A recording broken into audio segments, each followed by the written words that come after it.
Hi everyone, from wherever you are watching this from. I'm so grateful and thankful that you would make time to come on over to my YouTube channel. If you haven't already, I hope you will subscribe. So today I'm very excited, and today's will be short, well, I hope, because it is something very close to my heart. I came across this invoice book that I had in 2004.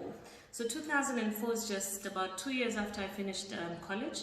And I was then working at KBC. Some of you might know that. But guess what I was doing part-time? I was doing makeup.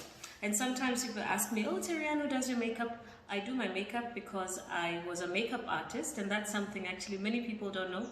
I started my first side hustle, like when I was working as a makeup artist. And this was the 12th of November 2004. I was still calling myself Terry Tibet. This was just before I started doing the news. And I remember when I started doing the news, my then boss, actually my first time to read the news, my then boss, Washira Ruru, called and said, on your application, your name was Terry Ann and not just Terry. So tomorrow when you come back to read the news, please use the name Terry Ann, because that's what you applied, and it sounds more serious. Actually, the line he said was, I sounded like a nursery school teacher. I'll never forget that night. I guess one day we'll talk about what's in a name, which is something I got to learn a lot later. So here was Miss Terry Chebet.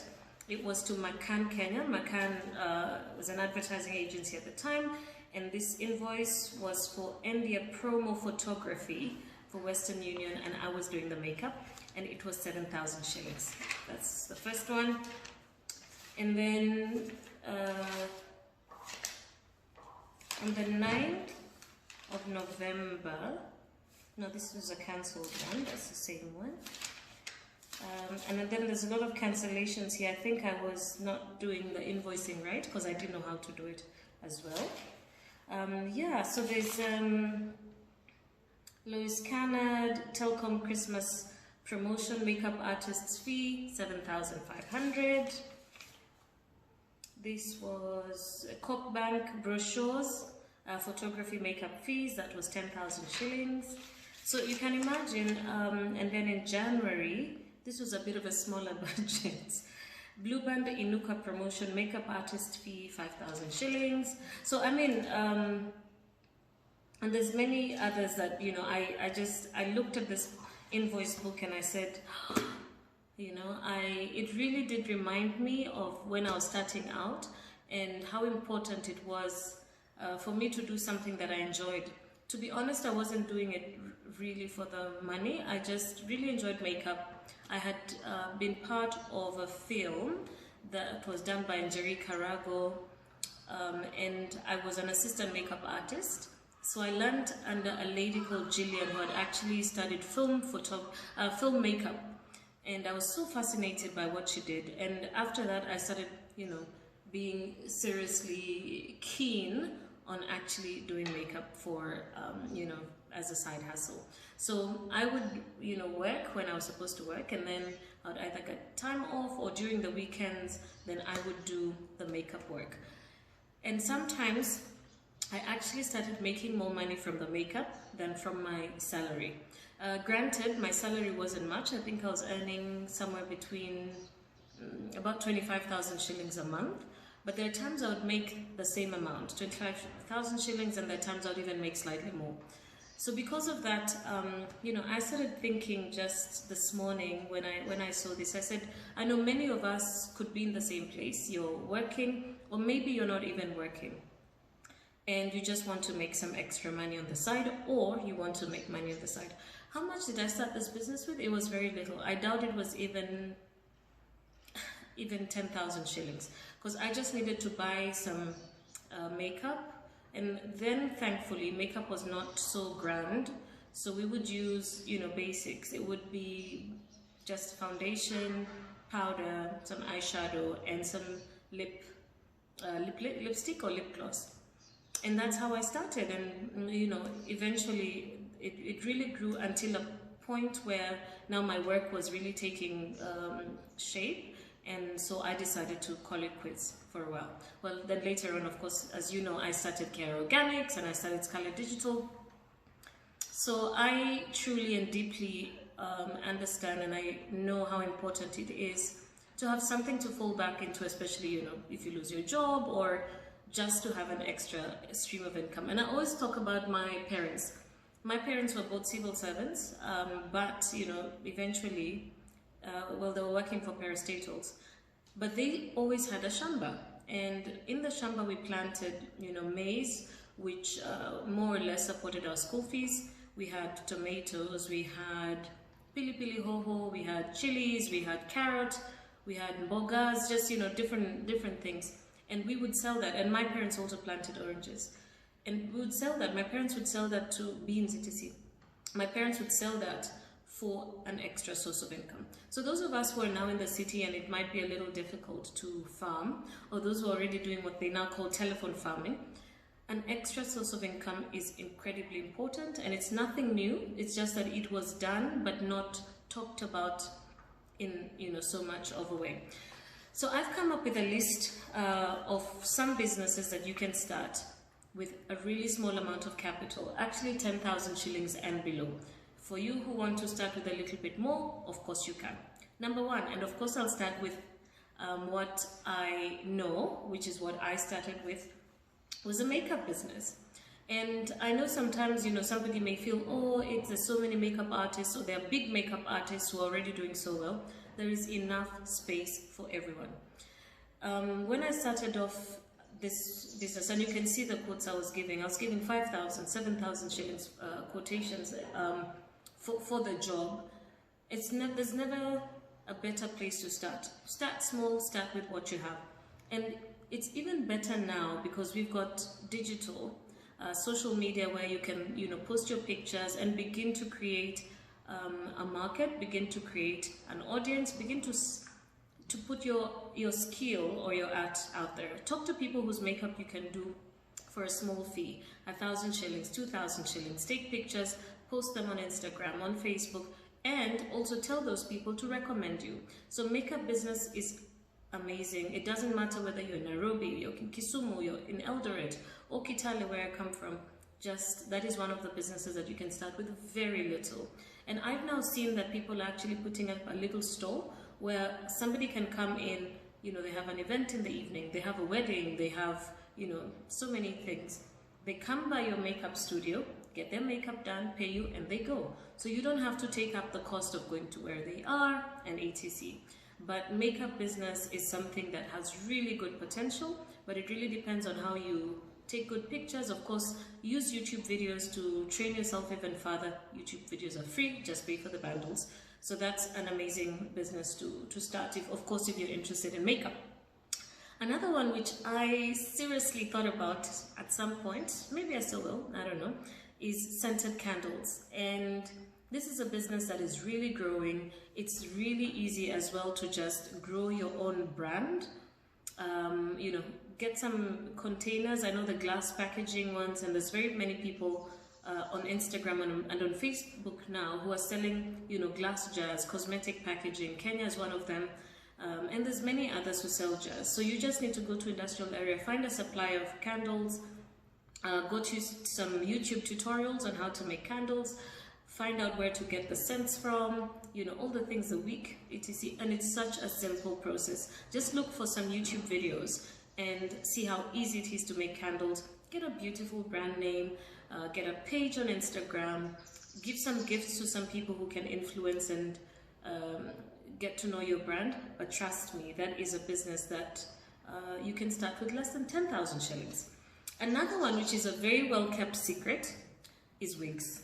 Wigs is such a big business, but you can start with 10,000 shillings. Get some good ones, make sure you plow the profit back, and you sell and keep growing your business.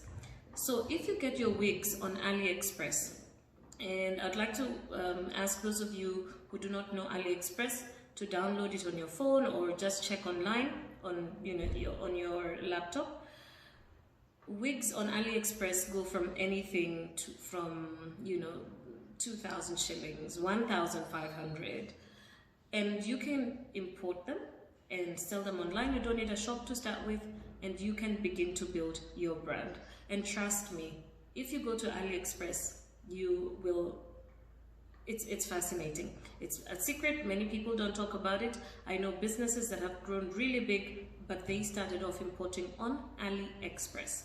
So get the app and let it just inspire you, because you might find other things as well: clothes, home appliances, accessories, decor pieces that you might just like, and you can start your business with importing that. Another one, which is a really well-kept secret as well, is the skincare industry. And here I'd like to talk about, especially the, looking at products for the mass market, either lotions or hair, shampoo, conditioners, hand washes. Let me tell you something. This is a business that you can start with almost anything, even 5,000 shillings. So you don't need to have a factory yourself. There's so many factories now that are actually offering manufacturing. So they become your contract manufacturer. And what you do, and there's many, including Dawn Industries, in industrial area who I know. Dawn Industries, you can go to Dawn Industries. Of course, they'll work with the minimum quantities, but they can help you with the formulation. They can tell you where to get your packaging. They will tell you, just even take you through how this business is done, and voila, you have a business. So of course, in the skincare industry, the higher capital you have, the better it is. But what's wrong with starting small? I started my business with 60,000 shillings, and I've talked about it all the time, and the business has grown. So start with what you have, start with where you have, but think about that space. I always say, and from my background in journalism, that skincare is almost recession proof.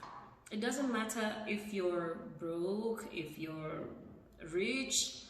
It's like food. You will eat, you will shower, and you will put on some oil, and it doesn't have to be the most expensive of oils. So skincare is something that I'd like to encourage you to think about. Another one, of course, is secondhand clothes and items. So when I finished Form 4, I was bored at home for some time. I asked my mom, and I grew up in Kitale, which is a bit of it's not a rural town. Well, those days it was a bit of a rural town. Excuse me. So there were marketplaces, market days in those days, in a place called Mailisaba, and then Kimilili, which is just outside of Kitale as well. And so I really, really enjoyed just going and looking at clothes and buying fancy things and coming home, washing, iron, and trying to look like the girls in the magazines. So I started thinking, I'm like, I'm home. Okay, I was spending a lot of time between home and church, but I wanted to do something and make some money. So I asked my mom. She gave me, I think it was 700 shillings or 1,000 shillings. I can't remember exactly how much. So I went to the market. I bought some camisoles, which I like silky ones for mothers, because then I knew mothers would buy. People my age at the time, were like, what, 17, 18? Were not going to buy those things. Because, money, we were not employed anywhere. We didn't have cash. So I then sold to my mom's friends. And from there, then I started buying other clothes, t-shirts, babies' clothes, jeans, like denim trousers. And the business grew, but I didn't have anything to do with the money. So I used to give it, to my mom and to the family for our regular household use. But it complemented the family income, which is something I enjoyed doing. Another one is food. It's what you make out of 2 kilograms of rice and maybe a packet of beans, some mincemeat and some vegetables, and you make that at your house. Find some people to sell to, even within the place that you live. There are bachelors who don't like to cook. There are people who, have to walk long distances to find somewhere to eat, depending on where they're working. So begin to think about those places, and if you cook well, thankfully you cook well so people can eat some good food at a good price. That is another business that you can start off. Getting the packaging is very simple in industrial area. Get a good brand name, you put it out on Instagram and all these places, and get people to find out about you. So I'll go very quickly because I want to end up. Another one is brand, like fancy t-shirts, fancy hoodies. There's so many printing companies. There's so many people who are supplying, t-shirts and hoodies that you can print on. And it could be anything that you want. You could get fancy quotes. You could get, you know, just things that you enjoy, or, you know, things that you could find funny. Remember the t-shirts by who's the comedian, Olisikia Wapi? You know, just stuff that Kenyans identify with. These are things that you can start with a really small amount of capital. Just find a good target audience that would understand the things that you want to do on your t-shirt, and bam, you're in business. Another one is baking, and baking good things, you know. So what, for instance, in my home, after this COVID thing, it's been very hard for me to buy bread because sometimes you don't find it fresh, it gets moldy by day 2. So we now only make our pastries at home, whether it is cake or mandazi or chapati or pancakes, all that we make at home. So just think about what can you bake. You know, you could go grand into cakes, but you know, starting small is always such a great idea.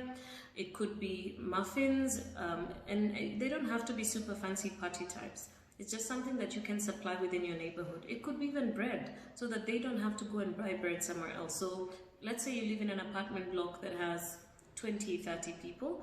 Just tell them, I bake bread. I can be supplying you every morning, and you know, that's a great and easy way to, you know, to get into the bakery business. Just make sure you get your bookkeeping right, so that your hustle starts as a business right from the beginning.